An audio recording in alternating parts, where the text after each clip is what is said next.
Test. 1, 2, 3. Are we actually? We're good to go. Holy shit! All right, welcome to Let's Talk, bud. I'm not gonna do it. Like the hell just happened? We're back. We're back, bud. I've learned.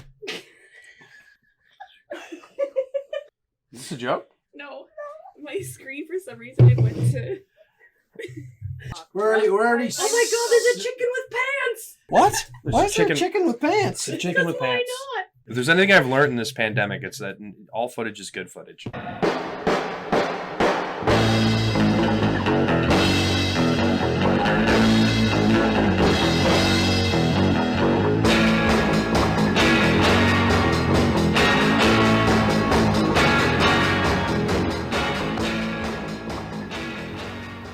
It's good to be back. It is good to be back. You know, I cracked the beer here. Now, hold on. This is a little one for the liver.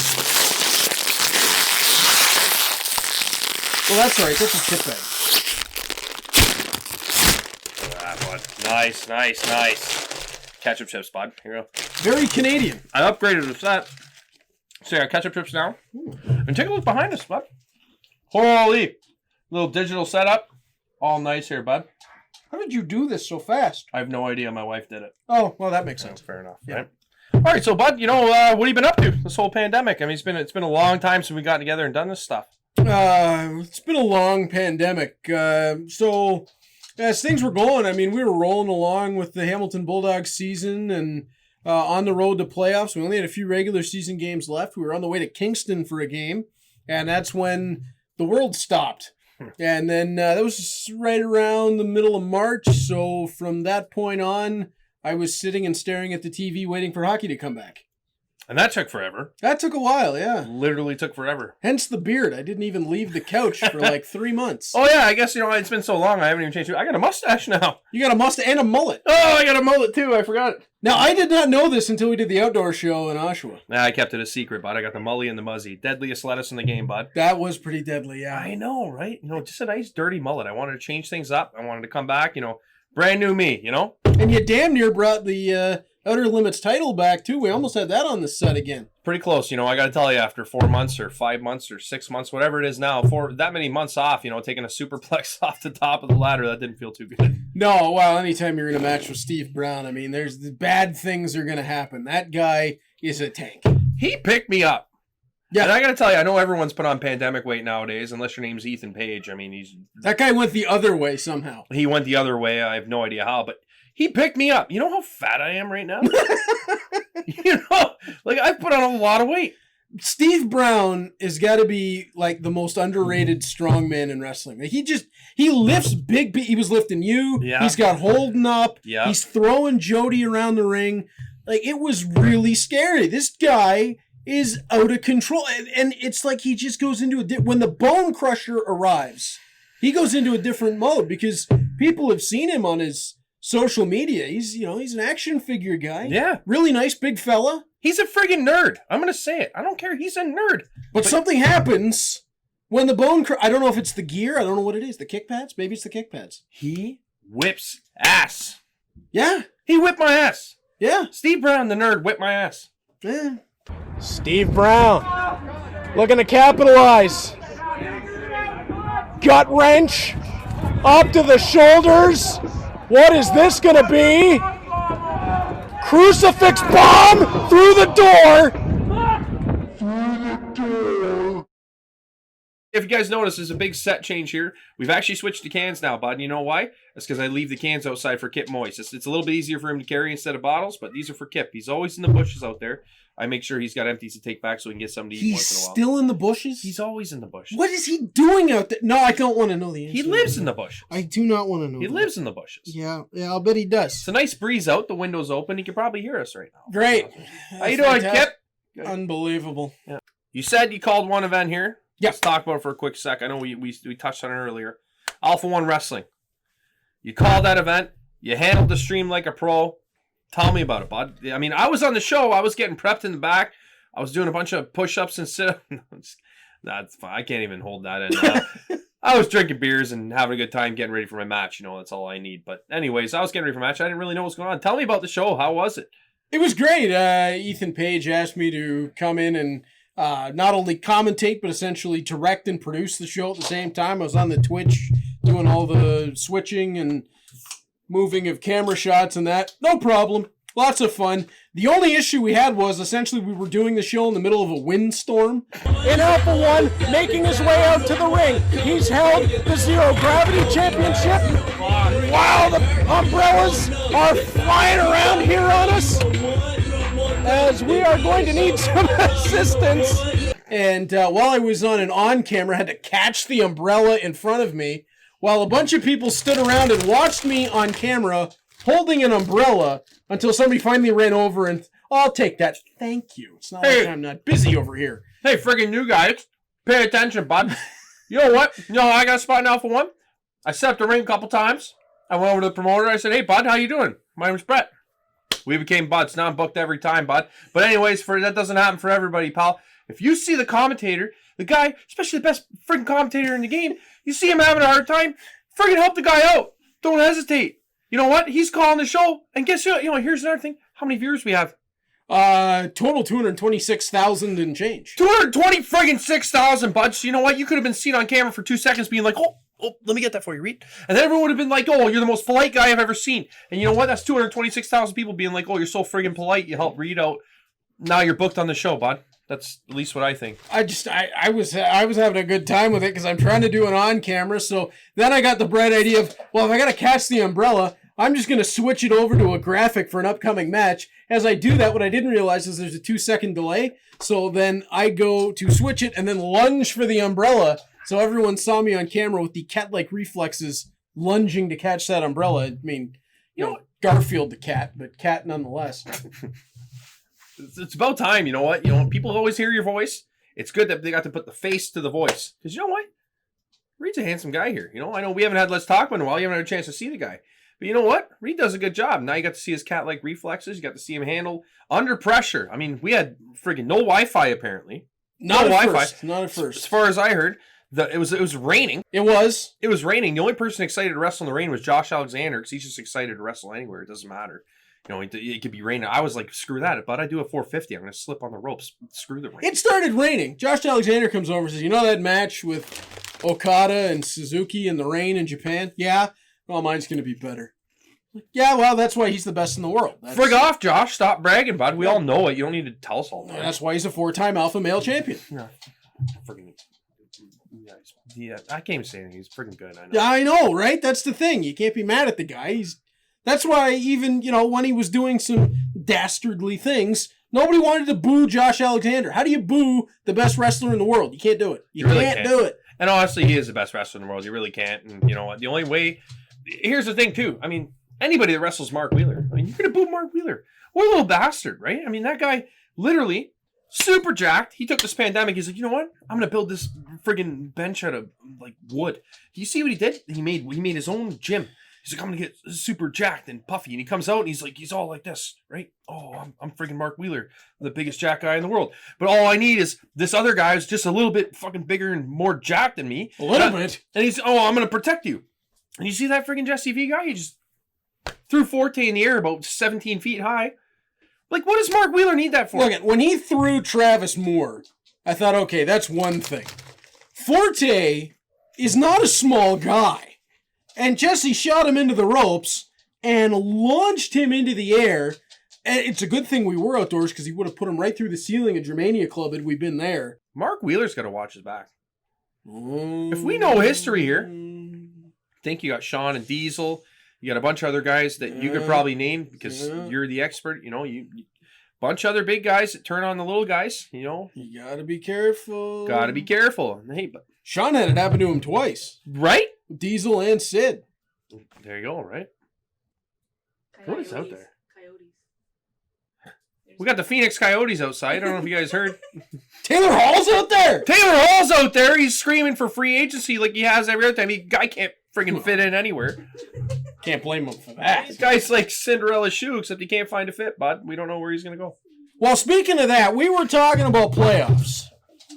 Playoffs. Okay, yeah, okay. We're jumping all over, but the editor's going to fix this. Doesn't matter. Playoffs. Yep. Both our teams are out. We're both gone. Mine lasted 2 rounds longer. But That doesn't matter. we're both out. We're out. We're both golfing. What happened? What happened? What happened? The miracle comeback. How can they possibly lose this now? All the momentum in the world. And the Leafs came out for Game 5 like Coke that sat out on a table for a week. Can we talk about the miracle comeback? Friggin' credible. Zach Hyman, I'm buying your jersey now, bud. My wife doesn't know it yet, but she knows it now because she's editing this video. $250, whatever it costs, that's what we're buying. I'm buying your jersey, bud. You're the best player on the team. We'll figure something out on that. We'll do. Don't worry about that. Hey, someone, can you guys like sponsor me? Give me some money or something. I'm gonna buy a Zach Hyman jersey. I know a guy. There we go. It'll fall off a truck. Anyways, let's read. I love the Leafs, man. They break my heart every year, though. They break my heart every year. But you know what healed my heart? Your team went out not too long after. Well, before we get there, did you happen to notice that in Game 5 against Columbus, the first goal of the game was very similar to Joachim Nordstrom's goal against Freddie Anderson in Game 7 of the first round last year? Why does this keep happening to poor Freddie? Because Freddie's got nobody to stand in front of him. I was going to say, I like Freddie. I'm not trying to insult Freddie. Freddie. Why are we talking about trading Freddie? Are we stupid? What's going on? What's wrong with Freddie? I'd take Freddie. What's wrong with Freddie? I like Freddie. Why are we going to trade Freddie? Why? What did he do wrong? Do it. He did nothing wrong. He's never done anything wrong. Look it. You know what he's doing wrong? He's wearing a Leafs jersey. That's what he's doing wrong for himself. Freddie's one of the best friggin' players on our team, and he's carried us to so many wins. Doesn't matter. The regular season, playoffs, I don't care. Put someone in front of Freddie. Put 4 guys in front of Freddie. He's one of the best goalies in the league. Why the hell are you talking about trading him? Don't trade him. Well, I mean, you look at your options. You look at the options, free agency and trade. Marc-Andre Fleury, not at this point in his career. Matt Murray, no thank you. He folded like Superman on laundry day. Free agency, Braden Holtby, not a great year in Washington. Could rebound. I like Braden Holtby. Stanley Cup champion. That's right. Jakob Markstrom, very good, going to command a high price. And Robin Lehner, very good, going to command a high price. So if you're the Leafs, and you're looking for money to be able to fix the defense, why are you going to go out and trade Freddie Anderson to bring in a goalie who's likely going to be more expensive than Freddie Anderson, and maybe not as good? I can't even add to that. That just doesn't make sense. Everything he said makes perfect sense. Especially after the brilliant deal. I don't know what Dubas said to Jim Rutherford to pull that off. Kasperi Kapanen is a good player, but to get the 15th overall pick and Philip Hallander, and I understand that a lot of Leafs fans have not seen Philip Hallander because they're not all crazy and watch Swedish League games at 2 o'clock in the afternoon because it's a pandemic and they have nothing else to do, but I do. And Philip Hallander is a tremendous hockey player. I've seen him since he was 16. He made his way up through into the Swedish League. That kid could give you the same production as Kasperi Kapanen. He'll be cheaper and better 200-foot player. Here's the thing. Kyle Dubas should be arrested for baiting and robbing an old man because Kyle Dubas just, you know what? People like to chirp the guy. That deal, Jim Rutherford should just be put in a home, bud, because that was just ridiculous. He doesn't know what he's doing. He's like Cliff Fletcher with Alzheimer's.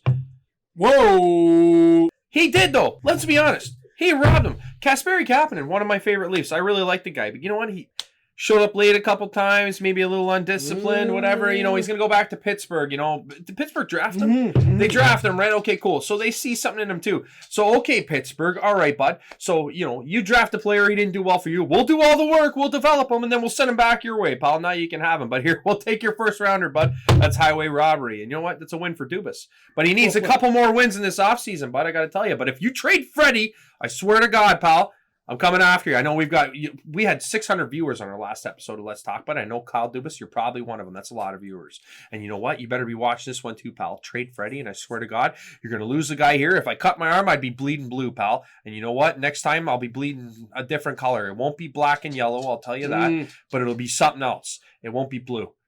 You lost a true fan if you trade Freddie, pal. I don't think he'll do it. I don't think he'll do it. I gotta be honest. If he traded Freddie, I'd still be a Leaf fan. I know. Doesn't matter. Don't trade Freddie. I don't think he's going to do it. Now, you want to talk about my guys. My guys going out in the second round. Let's talk about your guys, bud. I mean, it's easy to go out in the second round when your number one goaltender decides he's going to go home. So there's the first problem. I mean, Tuukka Rask, who was a Vezina finalist, had a brilliant season. he goes home. Yeah. Right, wrong, indifferent. He went home. He went home. So now 35-year-old Yaroslav Halak, hey, Yarl, you're carrying the mail. And who's the backup? Never played in the NHL before. 0 games. 0. And I got to be honest here for a second. One of the best hockey games I ever saw, I saw Pittsburgh and Montreal play. I think it was 2010. Yep. I think those are probably Yaroslav Halak's best years right there. I mean, he had the Bell Center chanting his name. So, I mean, you got to think about that, pal. That was what, 8, 9... 10 years ago. 10 years ago. I knew I'd get there eventually. 10 years ago. You're going to leave Yaroslav Halak, whose best years were 10 years ago, pal? Tuukka Rask? Come on, pal. I'm glad we gave him up. He was one of ours at one point. He was one of yours. Yeah, well, you got Raycroft for him. So. That was a low blow. Sorry. Raycroft's now a Bruins analyst on Nesson. Well, wasn't he rookie of the year one? He was. One He did. year? He won the Calder Trophy. He did. Raycroft was He good did. for a few months. He was fine. I liked Andrew Raycroft. He was fine. But Yaroslav Halak, I love him. He was a Hamilton Bulldog when he was in the AHL with the Montreal system. Love the guy. But it was a tough situation to throw him into, and his backups never played. Daniel Vladash, who's got a ton of talent, lit up the AHL, but had never played in the NHL before. So you've got that problem to deal with. Then, through the return to play process, David Pastrnak and Andre Kasha, I guess they got confused and couldn't figure out what they needed to do on the quarantine. So they were quarantining over there, and then they flew here and they weren't quarantining. So then they had to sit out for 2 weeks, and then they didn't have their conditioning, and they didn't look right, and they didn't play right, and they get in against Tampa Bay, and a lot of clutching and grabbing and things that were going on that probably shouldn't have been, but stop that. But they didn't play well enough. At the end of the day, the Bruins defense didn't clear the front of the net. How many tip-in goals did they see? Too many. They didn't get to the front of the net. They didn't get any tips. I see what you're doing. And at the end of the day, Tampa Bay was the better team and knocked them out. And now it's on Don Sweeney and company to go out this offseason. Probably need to improve the D. Might need to go and get another scoring winger. But they're going to be pretty much the same team they were that just smoked the field this year. So, yeah, I think they're still going to be all right. Fair enough. You know what? That's probably a little bit more you can say for your team than you can say for my team, because you know what? I can go on all day, but at the end of the day, the Leafs just aren't good enough. And they haven't been good enough. And it's heartbreaking because I've been made fun of since I was probably, I don't know. I want to say 10 years old, but it's probably earlier than that. It's my whole life. It's never been fun to be a Leafs fan, bud. Here's the hard-hitting question we got here. I need a new beer for this one because I'm done that one, and 2, we're on a new topic here, so I need a new beer. But Very good. what do you expect from your team in the offseason, aside from trying to sign Torrey Krug, which I don't think you're going to do, but what do you think your team should do in the offseason? What do the Bruins need to do? Well, I mean, obviously sign Torrey Krug. I mean, that's the big one. I don't see how that offense works without him as the quarterback on the power play. So if you bring him back, then you need to just make minimal adjustments, maybe one more defenseman. If you don't bring him back, you really need to go out and change the way that the defense plays, because you can't. There is no replacing Torrey Krug. You can't. That's a 50, 60 point a year D. Those guys don't grow on trees. So you can't just bump Matt Grzelcyk up, and Zdeno Chara is getting older and probably needs to be third pair, first penalty kill, and on the ice when you're protecting a lead. Retire. Nah, he's still got some gas in the tank. I love the big guy. But, yeah, I know. But moving forward, they're going to need some guys on the left side. You got McAvoy and Carlo on the right. That's fine. Darnell Nurse would be the guy that I would target from Edmonton. That's the guy, and not just because I know his cousin and I'm broadcast partners with his uncle, but and I can get some merch probably that way. But Darnell Nurse is the kind of guy that the Bruins could really use. I mean, he's a throwback defenseman. He just looks like a Boston Bruin. Big, mean, physical, and he can skate. He and Charlie McAvoy, left-right, would be a brilliant D pairing. I'd even want him if they can keep Torrey Krug. But if they don't, you've got to remake that D. If Krug's gone, then it's just got to be bigger, meaner, stronger. But for the Bruins, it's all about the defense. How about don't get bigger, meaner, and stronger? Because, us boys in the blue and white, we don't need that. So how about you don't do that? Sad day for you, because we got Zach Senyshyn, Trent Frederick, and Jack Studnicka all coming next year, the smallest of which is Studnicka at 6'2", 180. Yeah, well, we got Soupy, bud. Sponsored by Campbell Soup. We got Mikheyev. I don't mind Mikheyev. You know what? I'm not sold. You've got Barabanov coming from Russia. He's a good 200-foot player. He's going to be all right. You've told me about him. He's going to be all right. You've made me excited. And Hollander, you've made me excited. I don't think he makes the team this year, though. Okay, but does Robertson make the team? I think he does.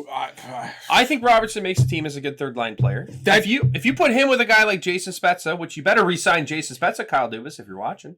Jason Spezza better be on this friggin' team, pal. I like Jason Spezza, except for when we played in Ottawa. Screw Ottawa. Screw everything about Ottawa. Screw Daniel Alfredson. I don't care. You can put easy. Sorry, I'm getting excited. You're all right. Getting angry. You're all right. But anyways, Jason Spezza's in the blue and white now. You better sign him again. He only makes $700,000 a year, which to me that's a fortune. But to the NHL, that's nothing. That's pocket change. It's actually league minimum. That's league minimum. That's league minimum. It's $750. I think I make. Do I make? I don't even. Don't start doing the math. I'm not going to say it on camera. Don't start doing the math. Should we do this show? Anyway, sign Jason Spezza. I agree with that. Nick Robertson, though. He's going to make the team. I'm going to go one step further. If he's going to make the team, you put him with John Tavares. Really? That kid, watch them in Peterborough. Bulldogs play Peterborough 6 times a year. I think we have them 7 times this year because Ottawa plays Gatineau once. It's a weird schedule quirk. But we see a lot of Peterborough. Maybe too much of Peterborough. That kid can flat out shoot a puck. He's not got the NHL size that you look for, but that kid can rifle a puck, and he's dangerous. Anywhere from the top of the circle in, he's dangerous. And he's fast. And you look at the guys that John Tavares has made millions of dollars for. Robertson's a better shooter than Parenteau. He's a better shooter than Okposo. He's a better shooter than Lee, than Nelson. Sorry, hold on. Are you listening, Janssen? Are you listening, Janssen? We took him out of the lineup for you. Sorry. I think he might be traded for cap space. Get Janssen out of here. I'm sorry if you're watching this, Janssen. We get 600 viewers. I know you're probably watching this, so I apologize. But get him out of here. You're just worried about cap space. That's the thing. It's all about cap space. You need a defenseman. You got to have cap space. Robertson scored.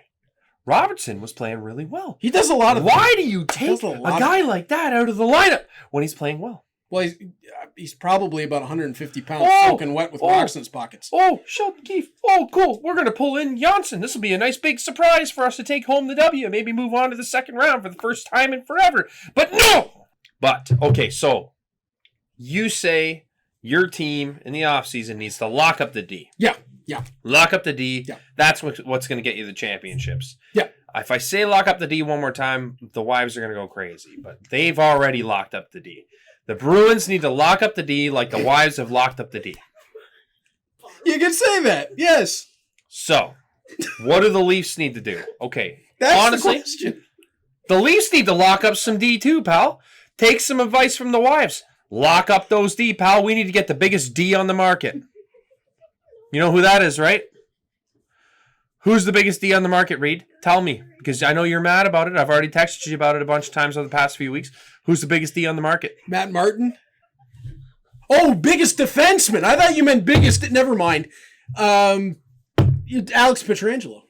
That's who we're going to get, bud. Good Niagara boy. I don't know if he was born here, but he dated a couple of my wife's friends, and she lived in St. Catharines for forever. He played for the Ice Dogs. He played for the Ice Dogs, too, so we better get up that Pietrangelo there, pal. He moved to St. Louis, met his wife and kids, so he's going to have to take those wife and kids from St. Louis. He's going to have to move them over here. Move back to the Niagara region, bud. We'll sign you for a cool, $3 million. That's probably all we can afford. But anyways, you get to wear the blue and white. Then you get to be our top defenseman. First line, pal. How about that? Is that a good sell job? You're the biggest D on the market, pal, and I want you. I want you. I want you on my team. I want you on my back. Biggest D on the market. Put you on my back, bud. I'll wear you. I'll wear the biggest D on the market.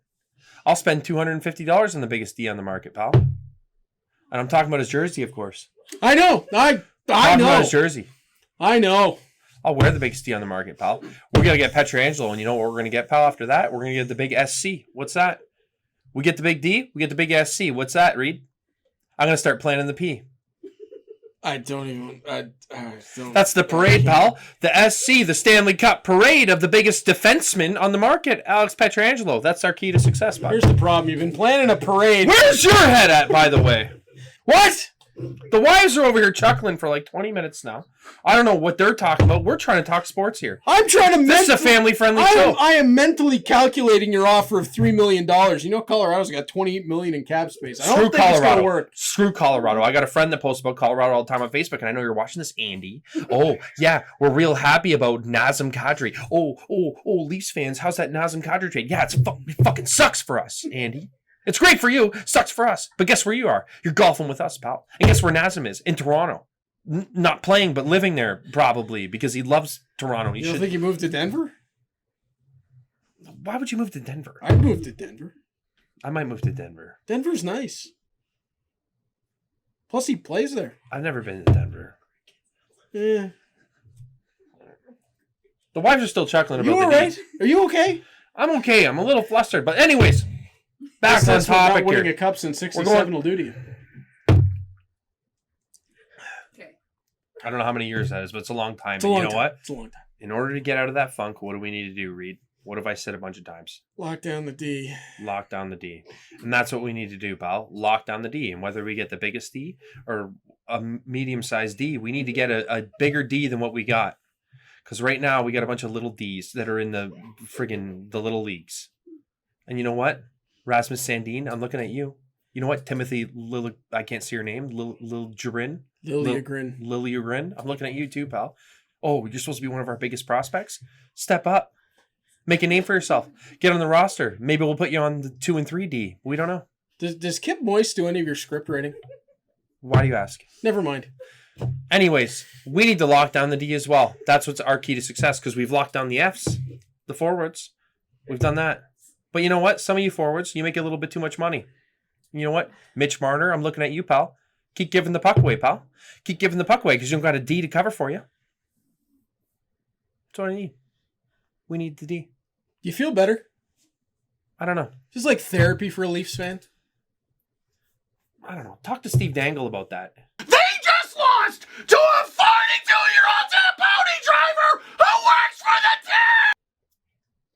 team! He gets way too upset. He gets very upset. You know what? I like Steve Dangle. He gets way too upset. You know, our former coach in Hamilton, John Gruden, now assistant coach with the New York Islanders, he's doing great. Mm-hmm. He used to tell us, boys, it's just hacky. It's just hacky. He's from Minnesota. It's just hacky. I love it.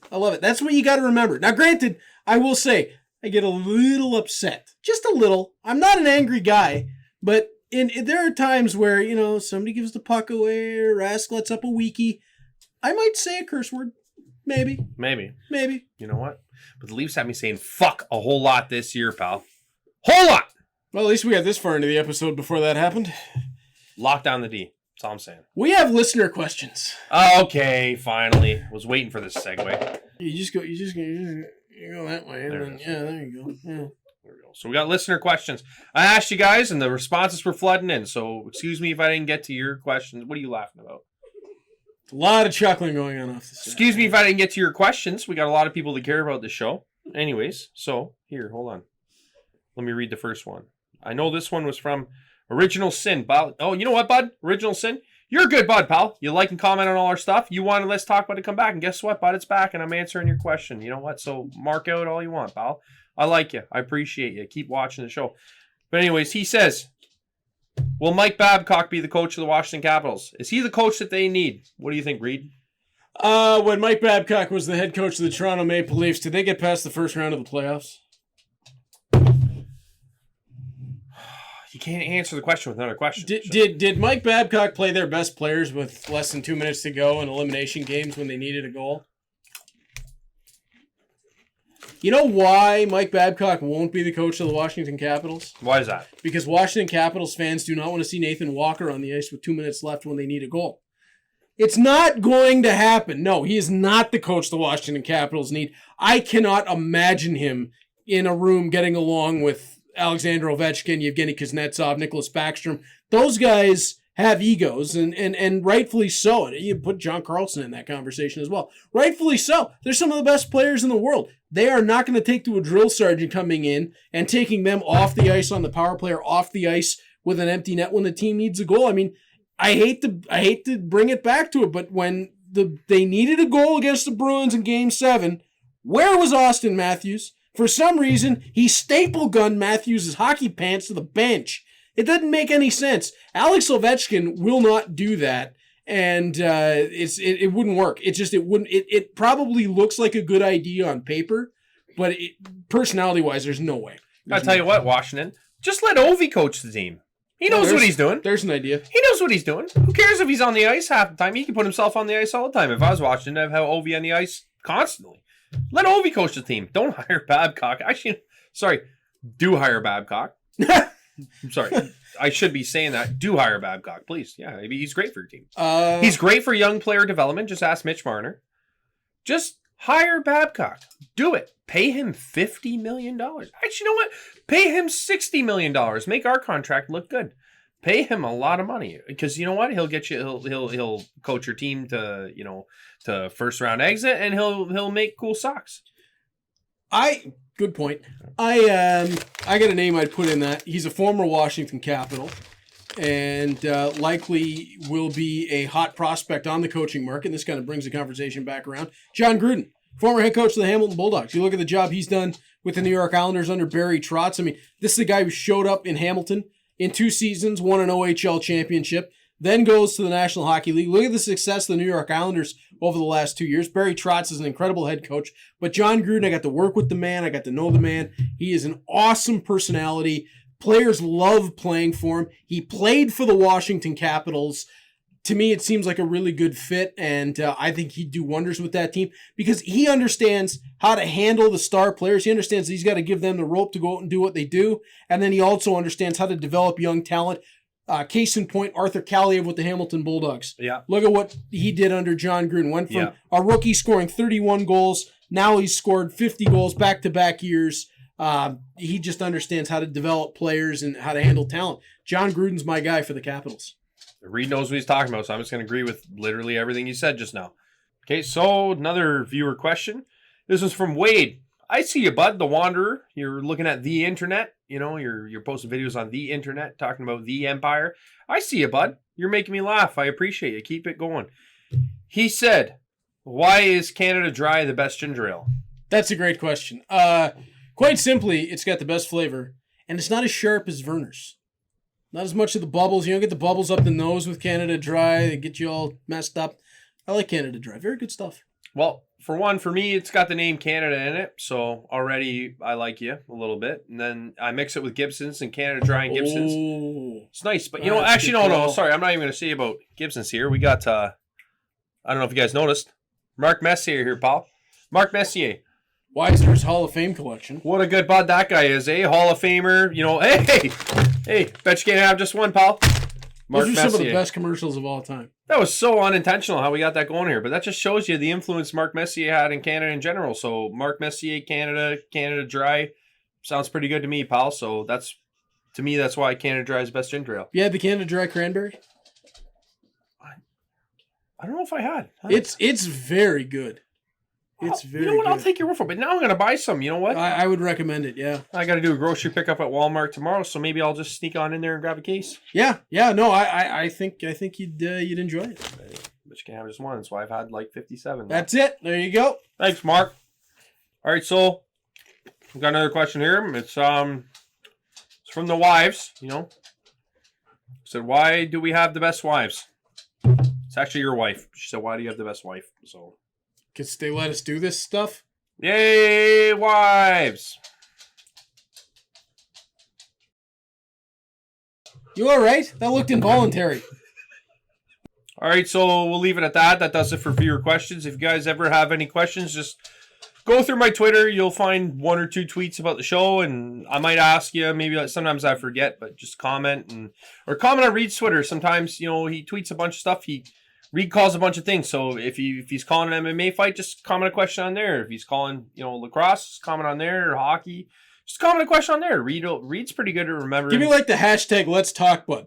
You know what? That's probably a better way. So then he knows exactly what it's intended for. So let Reed know your questions. Let me know. Sometimes I might get to him, but if you let Reed know, you got a better chance of maybe getting on the show. So just let Reed know your questions, and we'll answer them, bud. So but now we got to get to my favorite segment. We're going to be a little bit more organized down the road. This is just us getting back. We're getting the feels back. But Here's Gotta my. get the train back on the tracks. That's just it, pal. Just like Thomas the Train. Is that? Thomas Tank Engine? That's it, pal. So, but now, just like Thomas the Tank Engine, we need the fuel to keep going, pal. So, my favorite segment ever. It's Chug a Beer, pal.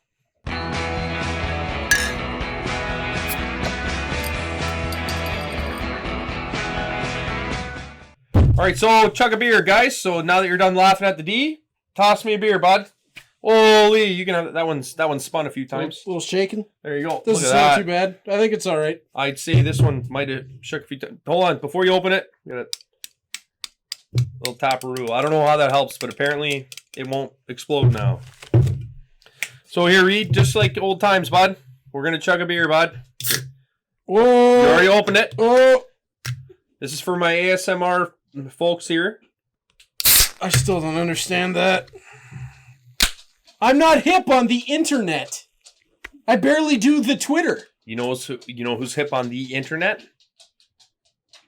Wait, I'm looking at you, pal. The internet. I don't know why you put the there, but you're the internet. Oh, hey, before we chug, plug your Teespring.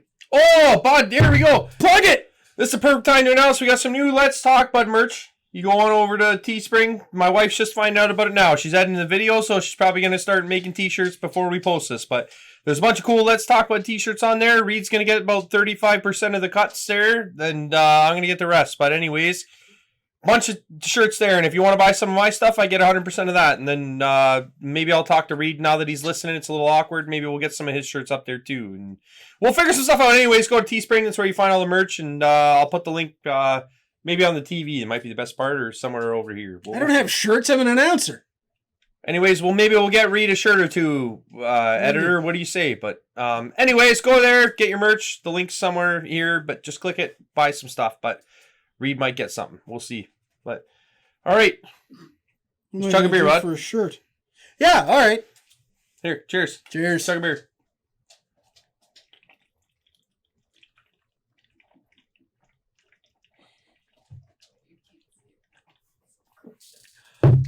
I had to stop. Oh, I'm out of practice. I wasn't prepared. We've been drinking in a bottle, so that's why. Oh, that's it. Yeah. Good point. I got about 3/4. It rushes, there's a... Whoa. You know, we recorded for about an hour and 47 minutes. It's, you know what?